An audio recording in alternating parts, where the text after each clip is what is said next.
Set पे बनी जा और बहुत अच्छा सॉन्ग बा और गाना में बनी हम हरिया के और बहुत जल्द वालों के बीच में भी आई। बहुत प्यारा सॉन्ग बा और काजल जी के हम फैन हैं और पहली बार काजल जी के साथ काम करके बहुत अच्छा लागल है। हम लोग बहुत अच्छा। हेलो नमस्ते प्रणाम, हमें आप सबके छोट भाई भोजपुरी गायक मंटी बवाली और आज हमनी के बानी जा अपना सेट पे हमनी के गाना शूट करत तानी और हमारे वीडियो डायरेक्टर भैया सोनू हाजीपुरी भैया और हमारे कवि निरंजन निराला भैया, तो हम लोग गाना शूट कर रहे हैं। गाना ही बहुत ब्लॉकबस्टर है और भैया का ही प्यार से इसमें एक हम लोग पहली बार स्पेशल कुछ लेके आ रहे हैं आप लोगों के लिए।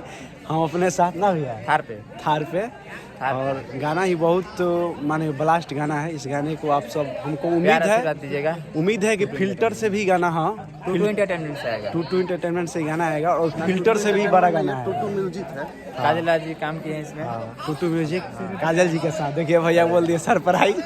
तो गाना ही बहुत बवाल है, बस आप सब इंतजार कीजिए बहुत जल्द। मुझे तो सब्सक्राइब कर लीजिए। हाँ उसी पे आएगा और आप सब अपना प्यार दीजिए। Love you.